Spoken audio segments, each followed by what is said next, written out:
Good afternoon, Kaia. Good afternoon. And thank you for having accepted our invitation to join these conversations. Thank you for inviting me. That's good. So my first question to you would be, are you in contact with your psychic being, inner being, whatever you might call it, and how does it manifest in your daily life? So to me, those are slightly different questions. Like the inner being spans from, intuitive awareness, the still witness that is a constant, the flow of enthusiasm and joy to do things, and the beings that guide, and other dimensions, and then where there is no movement and nothing has ever become anything or ever will. So it's a sort of a span. And what I understand the psychic to be, I'm a newcomer, is what I would call this like river of sort of an enthusiasm, a joy. I contacted maybe like it's sort of alive and present, maybe in the back of my heart is the place. And without it, I am nothing. Life has no meaning whatsoever, and I just don't know what to do. So almost everything, it sort of arises from there. And my arrangement with Spirit is, if I feel joyous in my heart and I have energy to do something, then it happens. And if not, it's not mine to do. Okay, thank you for this distinction. So has it ever been the case in your life to have this kind of inner guidance, or is it something that has been evolved? No, it was always. I didn't have a very present mother, so it was my guardian here, okay, who told me where my socks are, where my homework is, and what I needed. So that was from as young as I can remember. I've had guides of various sorts. And then from my first time here, when I came in 81, I had just left school and I was traveling, seeing the world. And I was standing at the foot of Machu Mandir, which was then a pile of concrete with scaffolding. And so then the mother was here. She said, well, how you climb up? You go up here and across and up, and then directed me to sit in the middle. And I sat there and had one of these cosmic sort of meditations. And very present and very clear, but I was used to that. I didn't think it was anything, And then I had a photograph, one of those little ones with the mother and Sri Aurobindo. And I had intended to come back here, but for 40 years, that little photo kept falling out of my bookshelf, and I would look at it and think, what do I do with this? And then I would put it back. And when I came back, it was the same presence when I arrived. Like I could feel her very clearly, and that was nice.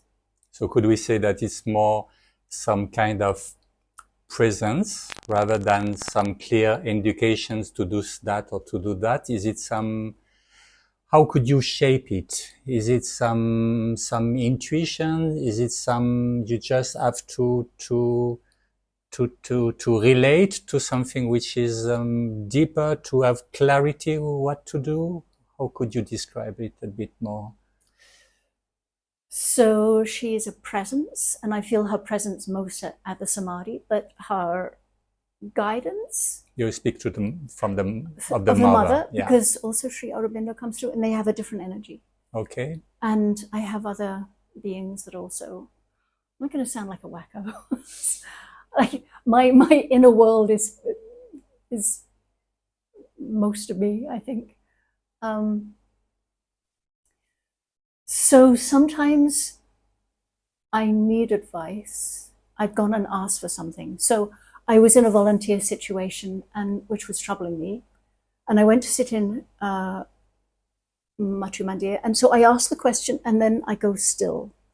And then it's not just the mind that has to be still, it's like all of the layers underneath. Mm-hmm. And then it comes through super clear. And she says, no, stay in this situation, work with it. And that continued to be her advice for a year. And then she said, no, this is too much, leave. Okay. So your request on your side should also be clear. No, what shall I do? What shall I be in that situation? And then you wait for some reply. If I'm asking, Yeah. sometimes it just comes straight through, and sometimes I haven't asked, and sometimes, I mean, it's not always sweet. I mean, there's different beings, but like, you should be studying. You can't continue to open all these states of consciousness without like some framework in your mind. Get off your meditation seat. I was in Machu Mandir, go home and read. I didn't want to. I was like kind of a kid being asked to do my homework, and I came home all grouchy, and then I opened the book, and all this light came, and I felt really happy. So in your experience, how is it possible for you to discriminate clearly that it's something which is coming from an outer source, like Sri Aurobindo Mother, rather than something that could be already within yourself? How is it possible to have this clarity? It's usually something I wouldn't have thought of, and it's super clear, and it comes with particular energy. Okay. You know, which, like Sri Aurobindo is incredibly still and yet joyous. And the mother is like more like warm, I don't know. Okay, so there are some qualities that are accompanying this message to you. It's not only message, it's also have some warmth or some color or some shape. Would you? Well, I know it's them. Okay, so if it's my mind, there's more of a sense of logic, or, you know, like I will have thought my way reasonable way of thinking. Yeah. And maybe it's got an edge of critical, or you really should be. They don't do that. They might invite. Okay, so it's more a possibility. It's more an invitation. It's more, let's say, an opportunity to do things rather than saying like that. Mm-hmm. Could we say that do you encounter some threats or some traps? This is a regular question that I like also to ask the participants. That some things or some old behaviors or some old patterns, some old ways of thinking that prevent these voices of this outer energy to come through you. So I would say busyness in general, because I can only really hear clearly. I mean, sometimes I don't know how, it just comes straight in my head. But if I'm asking, if I'm not like still right through the layers of my being, then that gets in the way. But the other thing is, so I'm given images of things to do. It comes as a felt sense and an inspiration to do something. Mm-hmm. But then my mind gets busy with it. It's like, oh yeah, I can do it like this and this and this and this and this. And then I come away from the still place that Okay. So I think that I think is a big place I go off track. Yeah, this puts you out of the regular way of doing things. You start to be enthusiastic, and you say you self-appropriate this message at your own benefit, or no, that my intellect then thinks, oh yeah, I know how to do this. You do it like this, and it's not wrong. It's just coming from a different place. And so then I get busy doing it, as opposed to staying in the open listening. Mm-hmm. So I think that's, one place. Okay. This kind of inner connection that you have with this guidance, is it steady all day long? Does it happen that for some days you don't have anything? Yeah. Yeah, long times have passed. Actually, I'd had such a long time at one point that I actually went to Mandir to ask why I wasn't receiving anything. You're doing fine, dear. So I mean, I guess there was nothing to say. I don't know. Okay, so it could happen that for a long period of time you have no such, or maybe it's also because all your life is clear. It could be also like that, no? Well, sometimes there's a big push, like I'm right. So the time when I was dealing with the volunteer situation, it was extremely challenging. And so I got a lot of guidance then from both. And that was for like a year. And then after that, it's almost like you just get allowed to just kind of live and breathe for a while before the next, Does it mean that the more the outer circumstances are challenging, the more you might have some guidance? No, I think they have their own pace and rhythm, or I have my own pace, and I don't actually know why sometimes not others.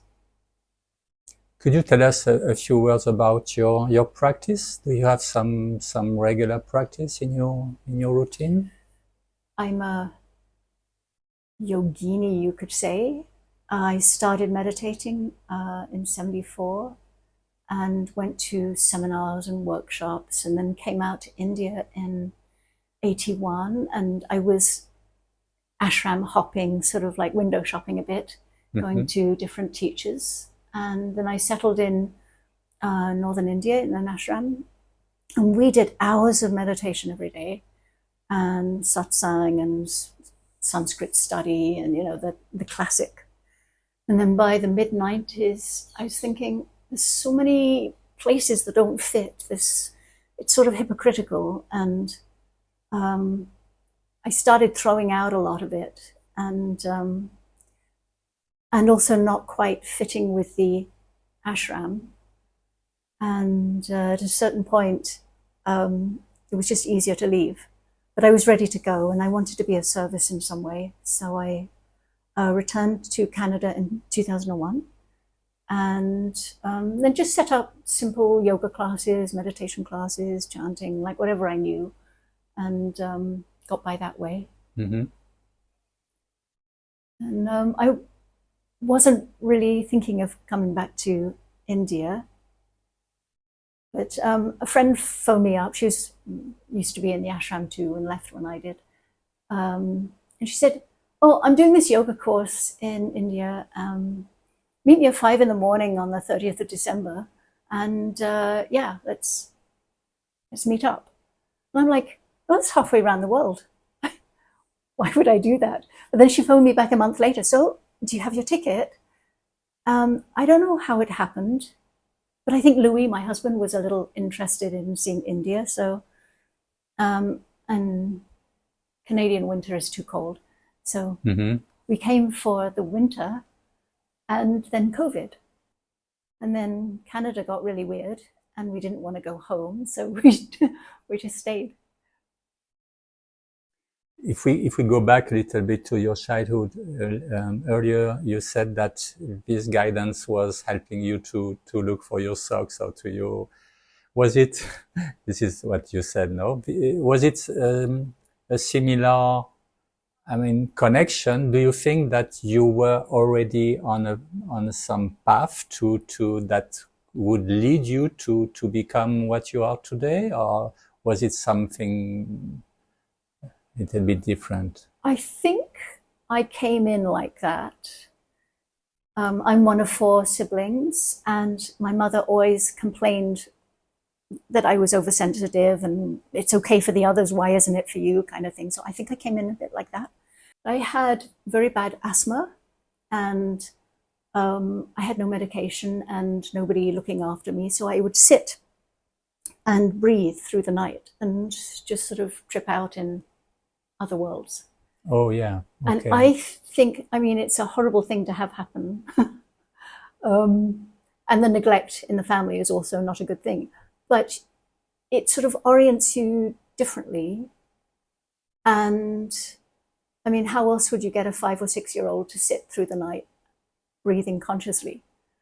But I only thought of that in my 30s, that maybe there was a silver lining. At this point, I'm doing a lot of therapy, Mm-hmm. trying to sort myself out. So you would say that paradoxically or not, everything that happened in your childhood had prepared you to some extent to, even in these conditions of breathing in during the night. I mean, that could also bring to you some preparation also with your body or your... Yeah, I think, yeah, because otherwise I just really wanted to be normal.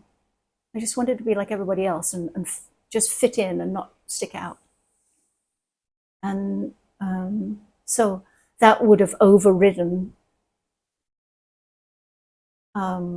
everything else. Like it's so easy to lose, like all kids come in with this openness.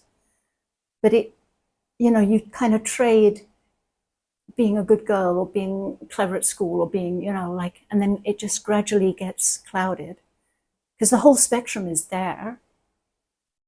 But then we end up being persuaded to focus in on just like, well, at the moment, just the cognitive pretty much, the mind, as if none of the rest of it is there. And even the way the West is, the rest is all woo-woo or, doesn't exist. Mm-hmm.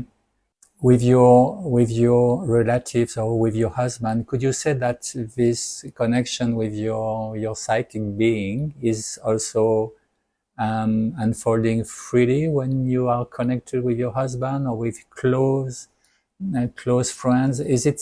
Could we speak about a psychic field also to some extent in your experience? When we met, I told him that my first priority was my connection to spirit. My second priority was my spirit work. And at best, he was coming third. Oh, nice. Could he live with that? So he kind of like, he knew from the beginning. And actually, I've probably been a lot more ordinary than I was expecting to be.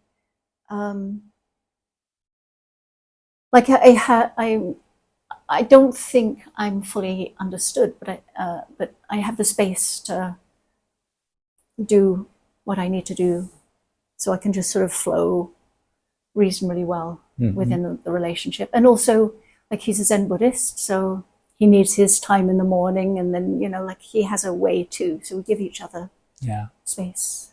Do you think that this connection, this inner connection that one or you have with your guidance develops some qualities, some specific qualities also to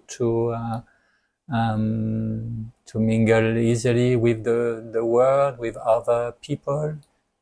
Or is it becoming more complicated? What you would say? I would say when I'm around ordinary people, I just feel terrible. Like E.T. call home. Like, I don't know.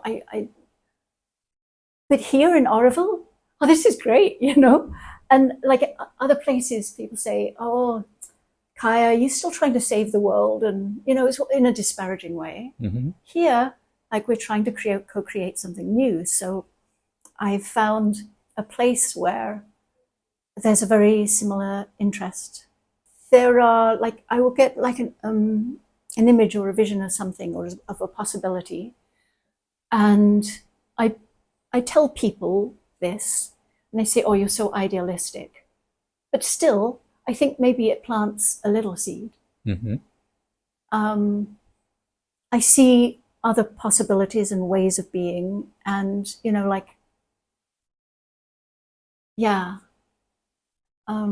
it's worth stating, even though we might not be ready yet. And we might not understand the full picture. It was certainly me in relation to Auroville. I'm still learning. I'm just a newbie here and figuring out how it all works. But I've been lucky to be with people who are really thinking, like the dream weavers, who are co-creating a sort of a foundation for dream weaving as a way of self-organizing, that it will be able to be taken into educational farming or, all the different facets. And that's been a real privilege to see that process unfolding. Okay.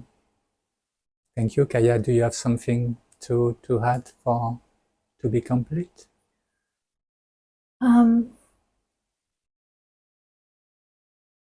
We all have these higher dimensions, and we've been schooled into thinking that we have to think our way to the solutions. I don't think we can find our way out of this particular mess today through the mind that got us here. Yeah. And if we used our higher faculties more, and I'm still learning to use mine, like I'm as schooled as everybody else, and my default setting is to go back into thinking about things. But the way forward is through the heart, the intuition, the higher consciousness, through, and there's a certain preparation needed for that. Like some of the preparation for myself has been done through this ashram kind of thing. I might have rejected most of it, but still it's built a nervous system.